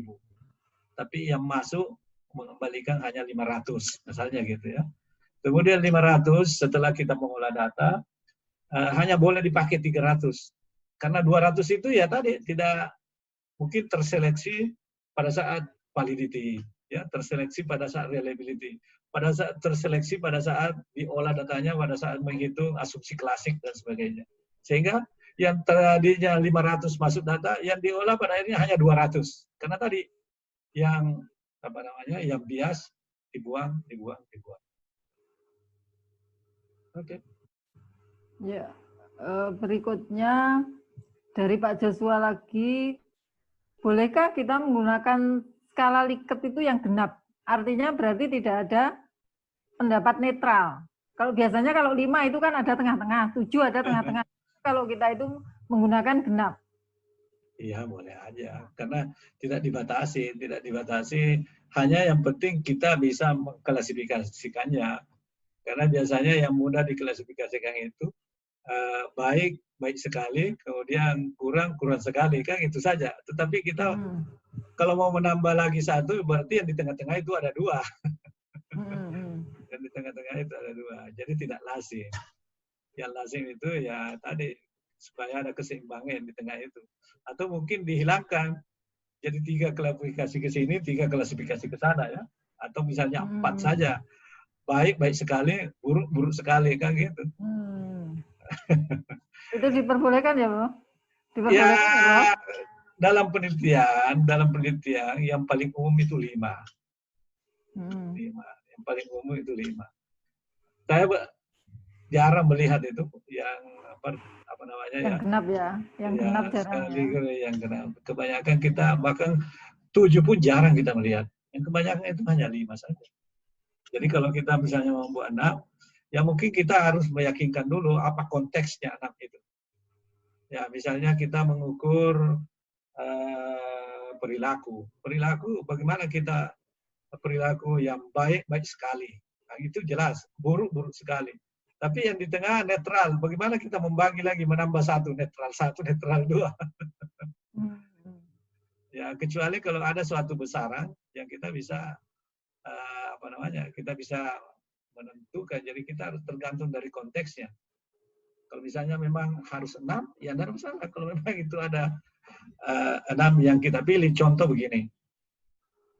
Ini biasanya kalau kita mengkaitkan dengan waktu, ya, ya bisa saja nanti ketemu ada 6. Kalau misalnya ada 6 pilihan, ya bisa saja kita suruh orang memilih yang mana 1 kah, atau 2, atau 3, atau 4, atau 5, atau 6. Misalnya ada alternatif, tapi kita kan mau mendengar pendapat orang, ya bisa saja 6. Misalnya alternatifnya A, B, C, D, E, F, kan bisa saja kita tanya. Nah, tetapi sulit menentukan A, B, C, D sampai 6, rankingnya yang mana yang terbaik, kan susah juga. Yang mana yang terbaik. Karena tetap harus ada rankingnya yang 6 ini. Oke, jadi saya kira kalau itu ya 6 jarang saya melihat, bahkan tidak pernah saya lihat. Yang saya kebanyakan melihat hanya yang 5 saja. Nah, kecuali ada suatu case yang memang kita bisa menunjukkan bahwa memang ini bukan 5, tapi dia harus 6. Apa ya contohnya kalau 5? Masalah tadi perilaku mungkin bisa. Karena ini kan kita melihat, menguji pendapatnya orang. Jadi mengkuantifikasi pendapat. Jadi pendapat saya memilih baik sekali, atau buruk sekali, atau saya netral. Bagaimana menjadikan dia 6 pendapat kita ini? Jadi berarti yang di tengah-tengah pun harus dibagi 2. Jadi ada sedang sekali, atau netral sedikit, atau netral apa? Bisa. Ya, oke. Iya. Selama itu dia apa istilahnya, logikanya bisa diterima. Bisa diterima. Tentu tergantung. Yang penting kan peneliti harus ada judgement ya, kenapa menggunakan hanya 4. Iya, harus ada judgement. Menghilangkan netral, karena kalau skala Likert kan selama ini memang ganjil. Kenapa diubah menjadi genap, itu kan harus ada penjelasan. Jadi seolah-olah begini, ada titik balik, ya, titik baliknya itu di situ 0, ya kan? Titik balik itu ada titik titik tengahnya itu ya, antara baik dan buruk. Jadi kan yang dilihat pendapatnya orang kan, antara baik dan buruk, baik sekali, buruk sekali. Tetapi antara baik dan buruk, ini ada di tengah-tengah antara baik dan buruk. Apakah satu atau dua yang di tengah-tengahnya? Iya. Artinya ini ya, ring antara setuju dengan tidak setuju itu kan ada. Iya. Jadi antara tidak setuju dan tidak setuju, setuju sekali, setuju, tidak setuju sekali. Tapi antara ada tengah-tengahnya pasti. Setuju dan tidak setuju hanya ada satu pilihan. Tapi kalau mau dibuat lagi, ya saya netral sedikit atau netral banyak. Tapi kan gini ya, kalau intinya kan orang itu tidak bisa langsung berbalik 180 derajat toh. Artinya setuju tiba-tiba tidak setuju, berarti kan ada ya itu titik baliknya itu tengah-tengah. Iya, tengah-tengahnya itu. Harus ada netral. Ya cukup satu lah, nggak usah dibagi dua lagi. Masa mau dibuat dua lagi? Iya. Oke. Ini dari Pak Alimuddin Ternate, bagaimana menggunakan variabel moderating atau intervening untuk membuat kerangka konseptualnya? Oke. Moderating dengan intervening, jadi dua hal yang berbeda. Jadi moderating itu adalah variabel yang mempengaruhi, yang memperkuat atau memperlemah hubungan antara dua variabel. Misalnya X1 mempengaruhi Y. Tetapi moderating ini adalah katakanlah variabel X2. Ya, jadi ada 3 variabel, X1 mempengaruhi Y. Tapi dalam hubungan X1 dengan Y, ada satu variabel moderating yang memperkuat hubungan X1 dengan Y. Atau bisa jadi memperlemah. Contoh dalam proses belajar mengajar. Modul yang diberikan atau metode mengajar yang diberikan diterapkan oleh seorang guru berhasil mempengaruhi kecerdasan seorang murid atau kinerjanya, prestasi belajarnya seorang murid. Jadi Y dipengaruhi oleh metode proses belajar mengajar yang diterapkan oleh guru yaitu X1. Tetapi dalam proses belajar mengajar ini ada moderating. Di kelas itu ruangannya ber-AC. Ruangannya sejuk, ruangannya bersih. Variabel itu yang disebut sebagai variabel moderating. Jadi dengan tadi modul yang diberikan bagus, ditambah lagi dengan suasana lingkungan kelas belajar nyaman, ya bersih, itulah sebagai moderating, memperkuat. Jadi semakin memperkuat tadi hubungan antara X1 dengan Y, ya sama dengan orang main golf.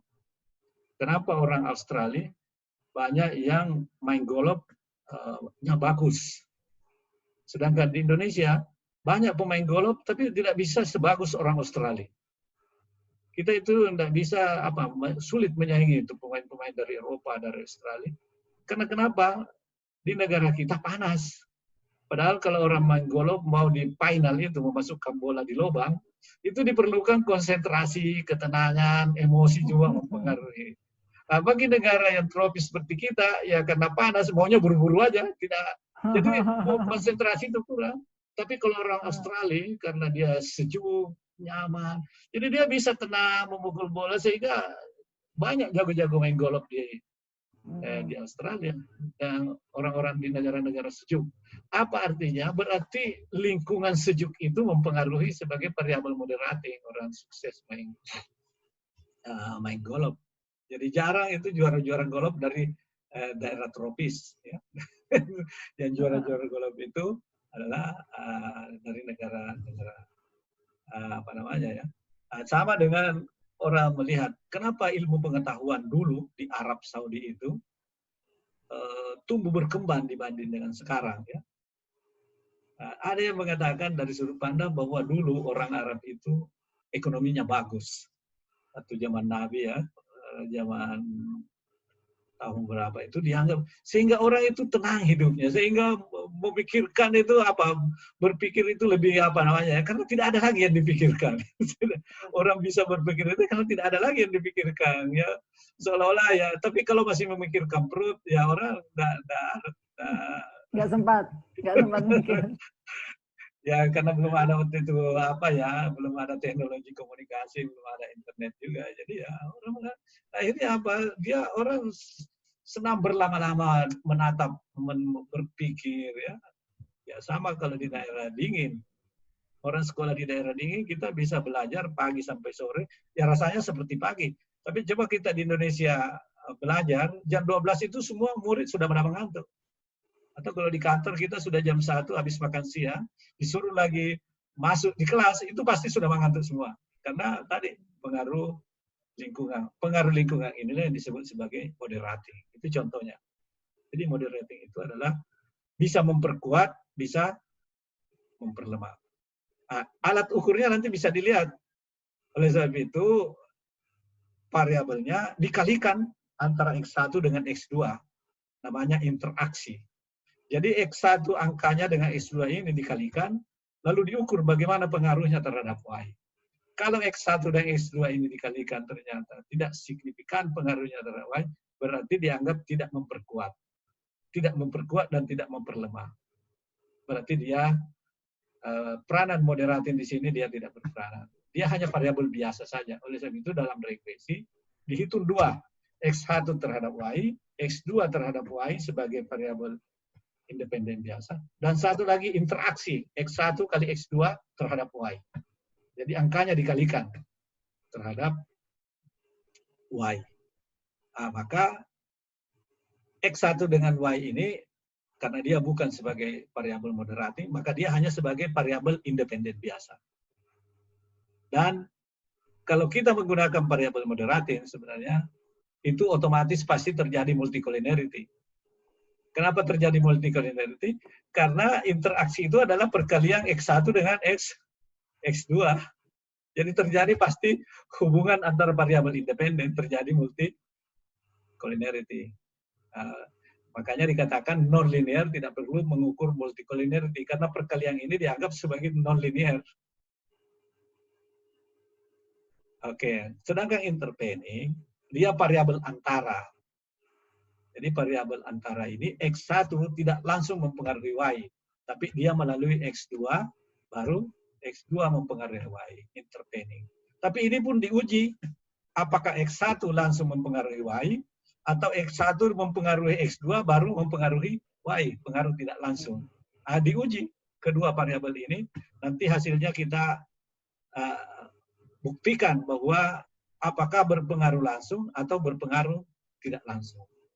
Itu berarti variabel intervening ini nanti kita uji menggunakan uji PET, uji analisis jalur. Jadi koefisiennya dikali koefisien X1 dengan X2 terhadap Y, jadi X1 terhadap X2, koefisiennya dikali dengan X2 terhadap XY, koefisiennya juga, dibagi standar deviasinya X1 ke X2, tambah standar deviasi X2 ke Y, dibagi dua rata-ratanya, itulah yang disebut T hitung, bandingkan dengan T tabel. Kalau ternyata T hitungnya lebih besar daripada T tabel, berarti betul dia adalah pengaruh tidak langsung. Dalam case bisa terjadi dua-duanya berpengaruh, pengaruh langsung dan pengaruh tidak langsung. Tapi bisa terjadi hanya satu saja pengaruh tidak langsung atau pengaruh langsung saja, tergantung uji statistiknya. Nanti contohnya begini, intervening. Misalnya kita membeli barang, keputusan untuk membeli barang adalah Y, dipengaruhi oleh katakanlah X2. X2 ini adalah puas. Jadi kita membeli karena puas. Tapi X2 ini dipengaruhi oleh karena quality. X1. Jadi X1 memberi kepuasan, karena puas kita membeli. Itu tadi pengaruh. Kalau begitu, quality, harga tidak berpengaruh langsung kepada orang membeli. Boleh jadi harganya murah, tapi orang tidak membeli karena dia tidak puas. Boleh jadi kualitinya bagus, tapi orang tidak suka modelnya. Jadi dia tidak puas. Jadi konsumen membeli karena dia puas. Kenapa dia puas? Macam-macam faktor. Bisa karena harga, bisa karena kualitas, bisa karena servis. Nah, sekarang kita uji. Apakah kualitas servis harga ini berpengaruh langsung kepada konsumen membeli atau berpengaruh dulu kepada kepuasan baru kepuasan mempengaruhi membeli. Kalau ini terjadi, maka pengusaha harus memuaskan dulu konsumen. Karena kalau dia puas, pasti dia membeli. Kemudian ulang. Jadi dia tidak hanya memikirkan berapa harganya, bagaimana kualitasnya, ya, servisnya, tapi yang dipelajari oleh perusahaan bagaimana membuat orang puas. Nah, makanya didefinisikan apa yang dimaksud puas. Bagaimana apa definisi puas bagi konsumen. Jadi puas itu adalah memberikan sesuatu melebihi dari yang dia harapkan. Nah, itu baru orang puas. Saya mengharapkan 10, dikasih 10, itu biasa. Karena memang harapan saya adalah 10.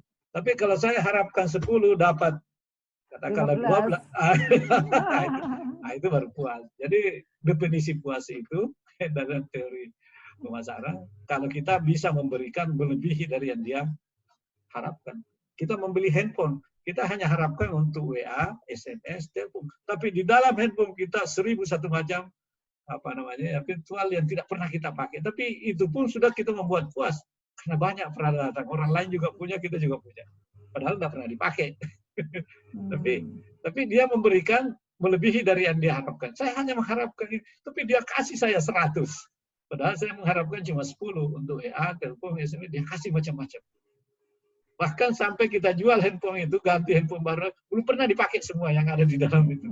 Ya tadi, memberikan melebihi dari yang dia harapkan. Ya sama kalau memberikan gaji kepada istri, biasanya kan tanggal 1 berbayar setelah. Ini baru tanggal 25 sudah diberikan. Wah, ini kan puas. Jadi harapannya tanggal 1 baru terima. Amplop tanggal 25 sudah dapat. Nah, itu. Atau membeli 1 dikasih 2. Wah, ini bagus nih karena membeli 1 dikasih ya, buy itu get 1. Jadi atau beli 2 dapat 1. Membeli sama kalau dari segi benefit memberikan melebihi dari yang diharapkan. Tapi kalau cost, social cost, memberikan lebih rendah daripada yang diharapkan. Nah, kira-kira gitu. Jadi kalau dari segi pengorbanan, dari segi cost, itu orang akan puas kalau mendapatkan lebih rendah daripada pengorbanan, lebih rendah daripada yang dia harapkan. Misalnya pulang kantor jam 4, tiba-tiba pimpinan, ya bolehlah hari ini pulang jam 2 saja, karena besok mau lebaran atau mau puasa. Oh, semua orang gembira, padahal melebihi mestinya jam 4, tapi disuruh pulang jam 3. Jadi memberikan lebih rendah daripada yang dia harapkan. Tapi kalau benefit, memberikan lebih tinggi daripada yang dia harapkan. Ya, misalnya tadi rusak-rusak, dijamin, nggak usah takut rusak. Nanti kalau rusak selama setahun kita, berarti kan itu memberikan. Dia tidak perlu lagi mengeluarkan biaya ada pemeliharaan. Padahal kalau kita beli barang itu, setahun itu tidak mungkin rusak. Ya. Kalau tidak diapa-apain. Sama kalau kita punya mobil. Mobil baru itu setahun, 2 tahun belum ada yang rusak. Paling ganti oli aja. Tapi kalau sudah lewat 5 tahun, pasti bergantian rusak. Karena memang sudah umur, semua harus diganti. Oke, jadi interpenning itu adalah ada suatu variabel yang menjadi antara. Tapi tidak selalu seperti itu, hanya ingin menunjukkan apakah betul ada interpenning. Tapi kalau dia memang ada interpenning, maka ya kita harus, jadi itu harus diuji, karena kadang-kadang sulit untuk pastikan apakah melalui X2 atau X1 langsung ke Y. Harus diuji. Oke. Jadi letaknya dalam kerangka konseptual di tengah-tengah ya. Di tengah-tengah. Antara X1 dan Y. Kalau moderatin dia di atas. Menunjuk panah yang dari X1 ke Y. Ya. Oke, ini berikutnya dari Pak Akmal, Makassar.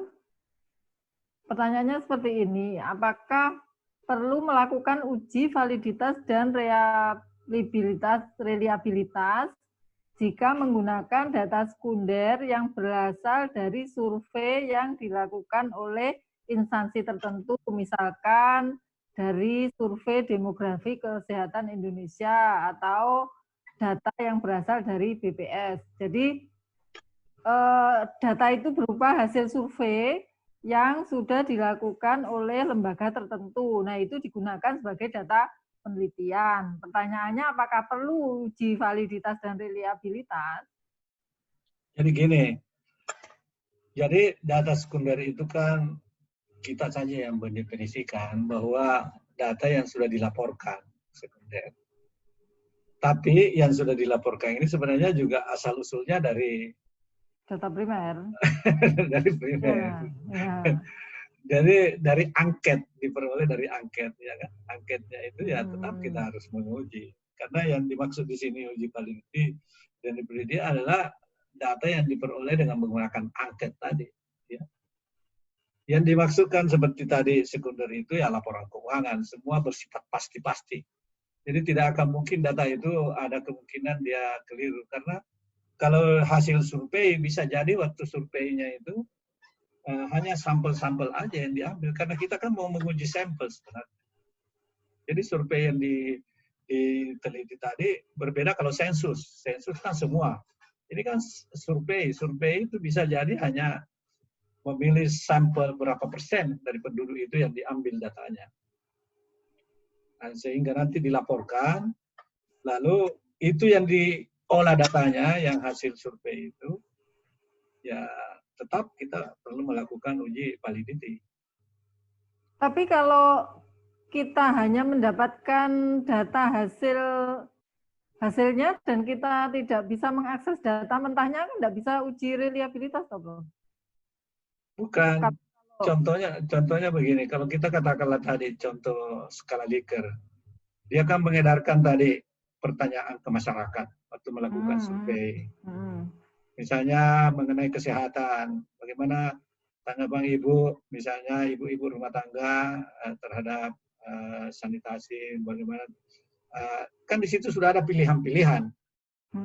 Apakah menggunakan WC umum atau hanya masih buang air di kampung apa namanya. Terus dari situ nanti akan didapatkan bahwa oh tingkat kesehatan masyarakat ini masih apa namanya kurang memperhatikan, makanya banyak ada hubungannya dengan masih banyak penyakit-penyakit diare karena tempat pembuangan air belum ada, sumur juga masih kan bisa seperti itu ya. Jadi apakah sumur berdekatan dengan WC, apakah seperti itu kira-kira surveinya, apakah masih banyak orang merokok dalam rumah, apakah, seperti itu hasil surveinya. Tapi waktu mengambil itu, semua ya di data saja, hasil survei itu di data, dilaporkan bahwa kecenderungan masyarakat ini adalah begini, sehingga nanti dipakai oleh pengambilan keputusan di kesehatan atau di peta.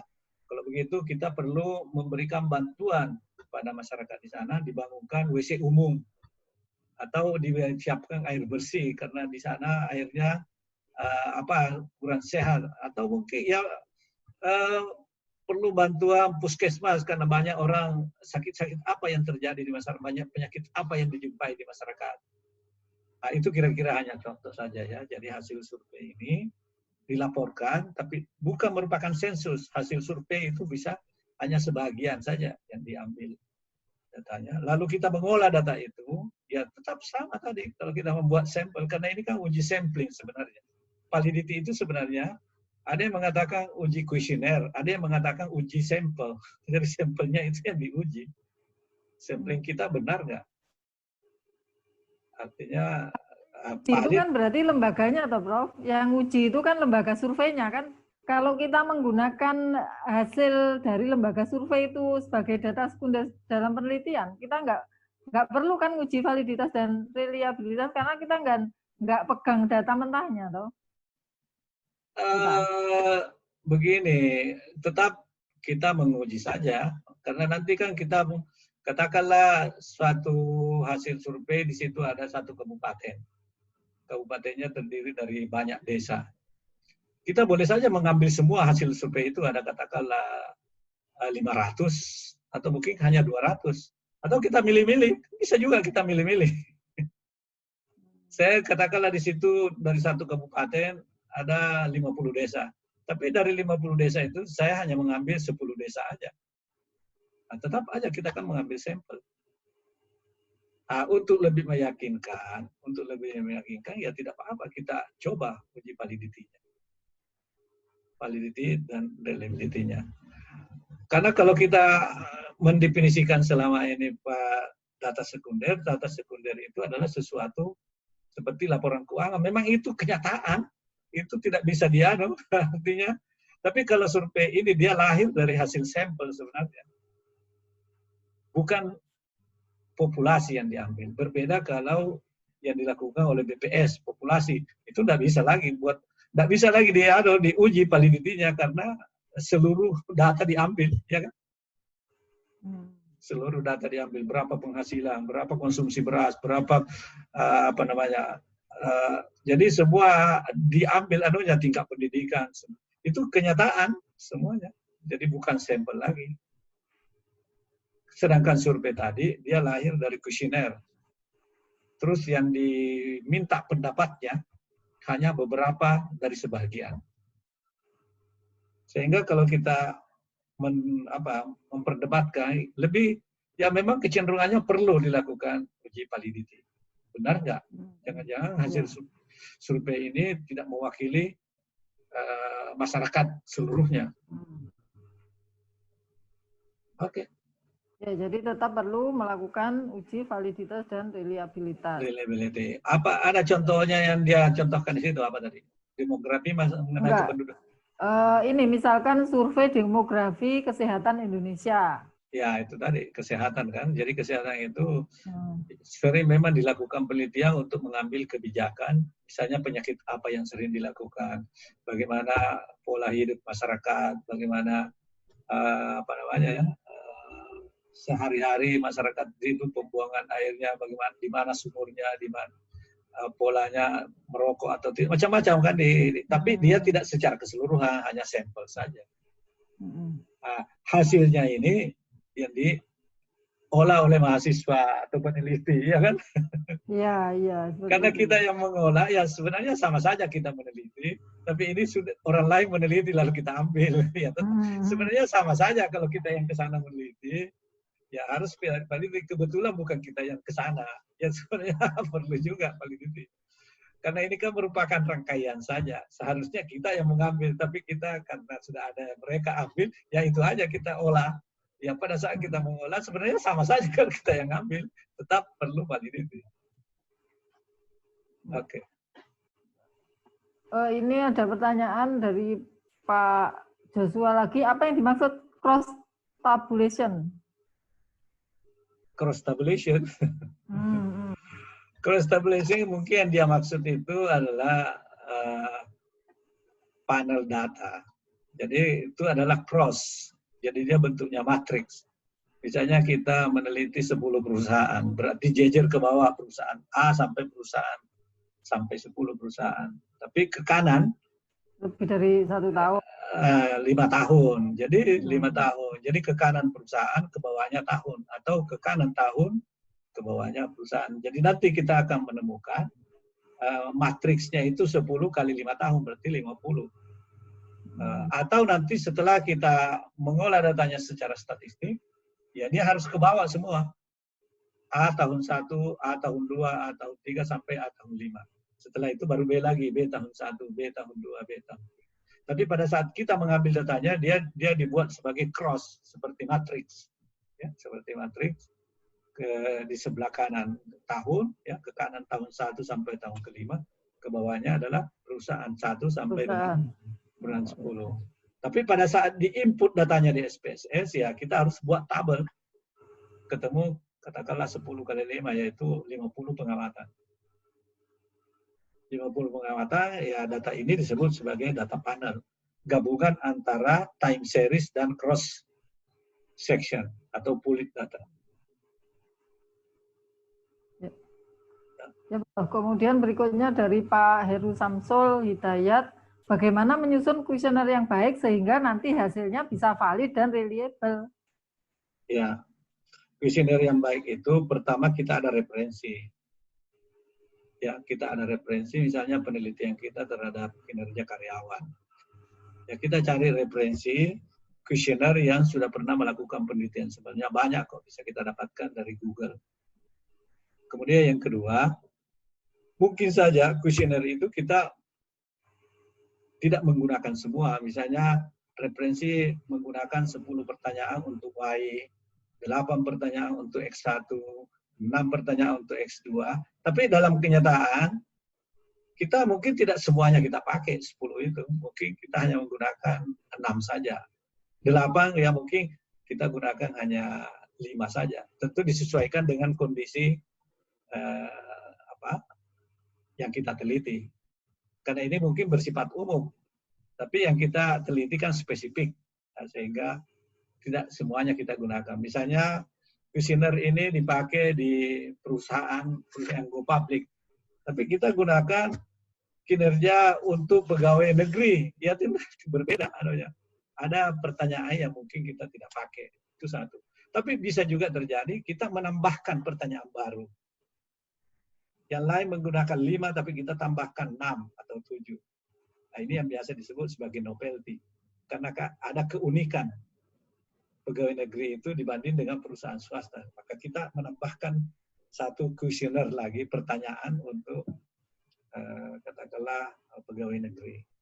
Itu kira-kira. Jadi kuesioner itu ada referensi, kemudian yang kedua relevan dengan kondisi empiris dari apa yang kita teliti.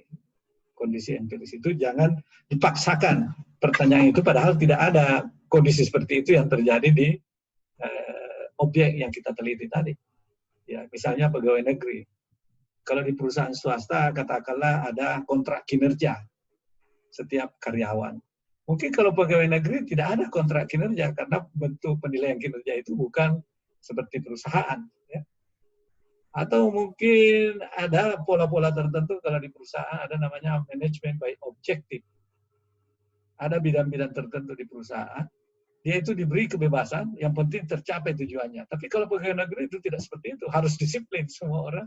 Jadi maksudnya itu ada keunikan, sehingga ada kemungkinan pertanyaan itu bisa kita modifikasi sesuai dengan kondisi empiris penelitian kita. Jadi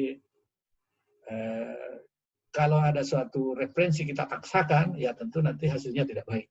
Kita sesuaikan dengan kondisi atau fenomena yang kita teliti. Oke. Oke, ini dari Pak Deki.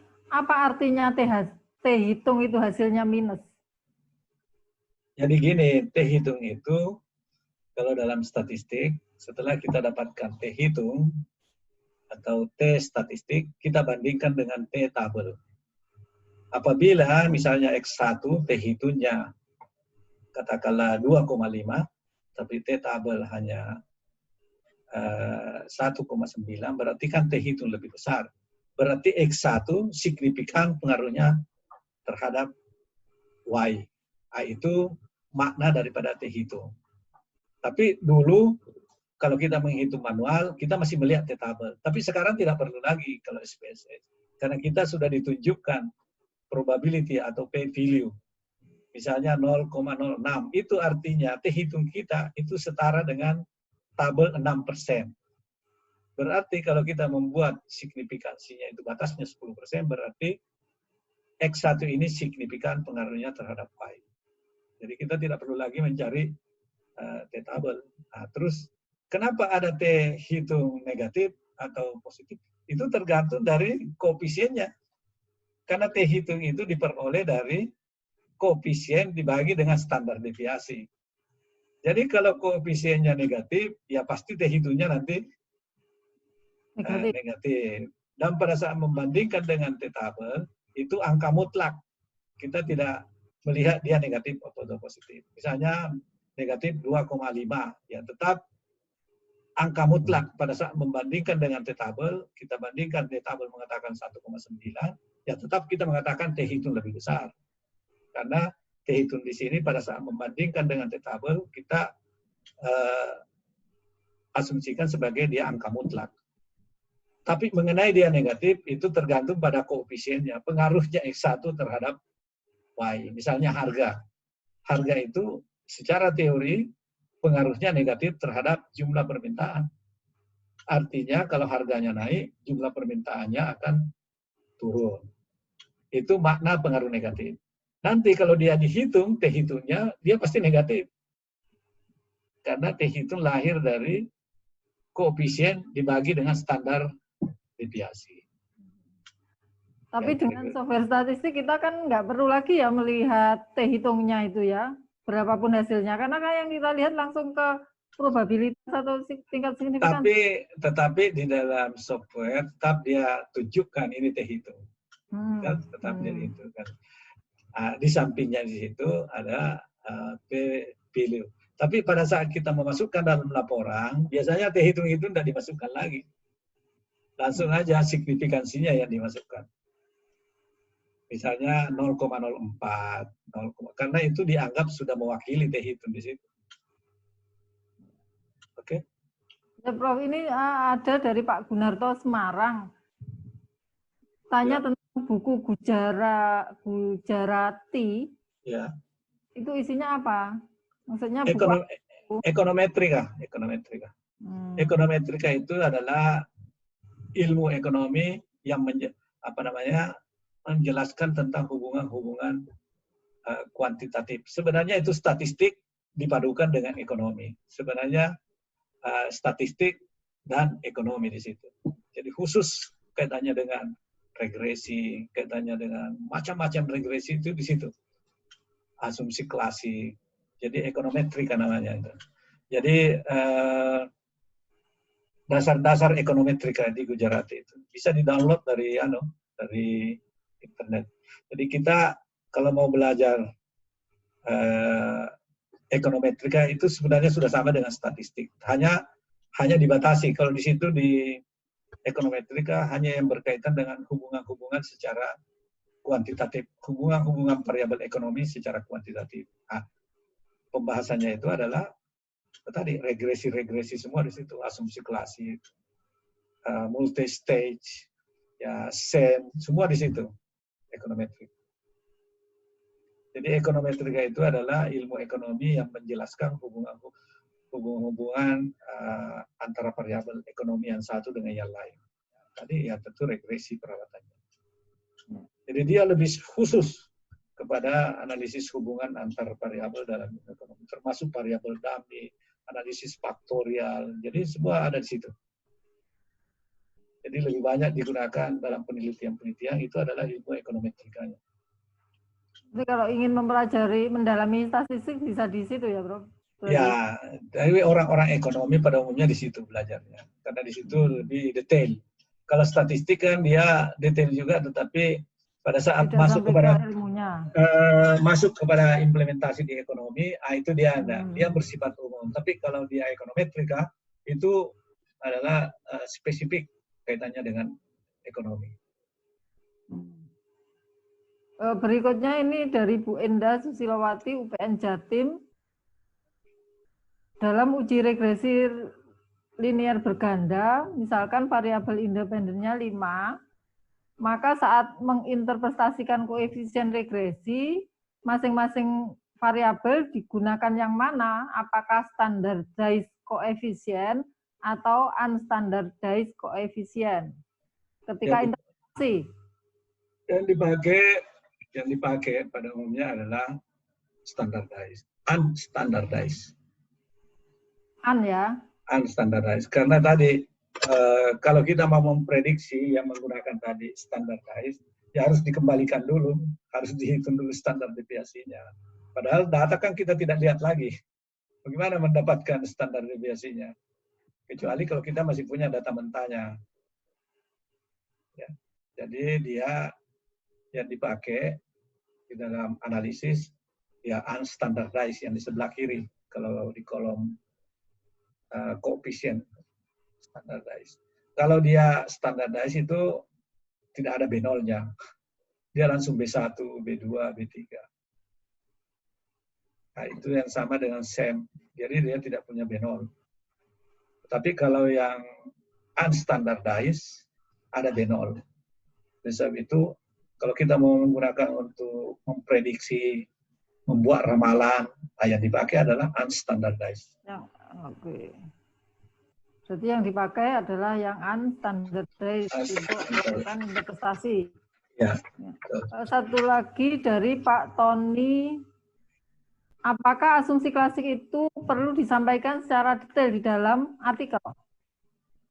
Jadi ada beberapa artikel Dia hanya mengirim saja ke publisher, tapi tidak dicantumkan berapa nilainya, apakah dilakukan analisis asumsi klasik atau tidak. Dia memang sama sekali tidak menyinggung. Tetapi biasanya publisher atau jurnal dia minta hasil perhitungan kita. Ya mungkin karena pertimbangan membatasi halaman. Karena kalau itu mau dimasukkan semua, 5 asumsi klasik itu saja berapa halaman ya. Kalau kita mau masukkan hasil perhitungannya, dianalisis lagi. Tapi ada juga yang dicontohkan kemarin itu, waktu kita, dia hanya setengah halaman untuk 5 asumsi klasik. Dia menjelaskan bahwa dia setelah dilakukan uji multicolinearity, tidak ada satupun variabel yang memiliki indikasi terjadi multicolinearity dengan nilai PIV-nya atau toleransinya semuanya di bawah sekian. Lalu autokorelasi gunakan Durbin Watson dengan DW statistik sekian, DL, DU sekian, sehingga tidak ada terjadi. Jadi hanya menjelaskan besarannya saja dan tidak detail sekali. Misalnya normality didapatkan residual dari retribusi dari residual lebih besar daripada 0,05. Kayak seperti itu. Jadi tidak ada hitung-hitungan lagi yang dari SPSS yang dia lampirkan, tapi dia hanya menyebut angka itu. Biasanya seperti ini. Tabel nggak perlu dicantumkan. Biasanya seperti ini. Pada saat kita mengirim, biasanya di-cut. Meskipun kita kirim melengkapi, oleh publisher biasanya itu digunting, di-cut. Tapi tetap di sana masuk di working paper. Karena biasanya jurnal yang bereputasi itu ada namanya working paper. Working paper itu yang kita bawa ke sana, kita punya jurnal, lengkap, tetapi setelah dipublikasi, itu tadi sudah banyak yang dibuang, tidak dimasukkan semua. Tujuannya apa? Jadi kalau ada yang mempertanyakan, itu di working paper-nya dibuka. Bahkan ada artikel working paper-nya bisa kita lihat, selama dia belum dipublikasi. Tapi begitu sudah dipublikasi, working paper-nya tidak kelihatan lagi. Biasanya ada kodenya WP atau working paper. Ini agak sedikit berbeda ya dengan style jurnal-jurnal di Indonesia. Kalau kita di Indonesia kan untuk asumsi klasik kita uraikan detail ya di artikel di Indonesia yang Sinta itu. Iya. Itu kan tergantung kesepakatan ya, kebijakan masing-masing publisher ya. Ada yang meminta lengkap, ada yang meminta hanya dia simpan untuk arsipnya dia, lalu yang dipublikasi hanya sama dengan S3 di Indonesia. Ada juga disertasi tidak perlu dilampirkan itu hasil statistik. Disimpan saja di dalam satu dijilid, disimpan di perpustakaan, tetapi yang dimasukkan hanya langsung hasilnya saja. Tapi ada juga yang mengharuskan semua hasil perhitungan SPSS dilampirkan semua. Nah, kayak gitu. Iya. Yang penting kan jujur antara yang dilampiran dengan yang ditampilkan di artikelnya kan gitu. Nanti jangan-jangan beda gitu kan. Disitulah etika peneliti, karena etika peneliti ini kan tidak sama dengan orang membuat laporan di audit. Ya kan kita tidak ada yang mengaudit kita. Jadi kejujuran kita sendiri. Sendiri. Sama dengan orang membuat kuesioner. Bisa saja orang membuat kuesioner, dia yang jawab sendiri, dia olah sendiri. Mana kuesionernya ini? Dari mana ini? Ya, siapa yang bisa mengontrol dia buat sendiri? Tapi disitulah kita dituntut, kita punya etika ya, betul-betul kita mengedarkan. Tapi misalnya ya, ada yang melakukan, dia mengedarkan 100, ada berapa kuesioner? 100. Tapi dia sendiri semua mengisi. Atau jangan-jangan dia tidak punya kuesioner, langsung tabelnya. Dari mana ini tabel? Kuesioner. Kan tidak ada yang memeriksa mana kuesioner itu, dari mana, siapa yang membuat. Tahu keluar Y sekian, X1 sekian, kan dia sendiri menghitung. Ya di sini tadi. Kalau misalnya tidak signifikan, ditambah-tambahin lagi, dikurangi lagi. Di sini. Angkanya diubah-ubah. Diubah-ubah. Kalau tidak, kalau negatif, ditambahkan, dikurangi, ditambahkan, sampai ketemu menjadi signifikan. Tapi kita tidak begitu, ya. Di sinilah etika orang peneliti, kita harus jujur, tidak bisa dibuat-buat. Misalnya tidak signifikan, dipaksa jadi signifikan. Ya. Bahkan ada hasil akhirnya pada saat berbohong soalnya. Iya, ada bahkan. Jadi berbohong berjamaah loh. Ah, Karena oleh peneliti setelah kita. Iya, kasihan ya. Jadi di sinilah kita dituntut apa ya, kejujuran di dalam apa namanya, di dalam pengumpulan data, pengolahan data. Oke, masih ada. Iya, Prof, sudah kita jawabin semuanya. Tapi ini tidak terasa kita ini hampir 1,5 jam. Oke, gitu aja. Terima kasih, Prof Amin. Besok kita lanjutkan virtual learning kita untuk sesi yang terakhir ya, untuk submit ke jurnal internasional. Oke. Kalau sudah tutup, kita mau ngobrol. Tutup aja dulu, close. Saya tutup dulu. Oke. Sudah tak stop recordingnya. Saya stop, Jadi, Prof. Saya stop juga. Sudah, ya. Besok gimana, Prof?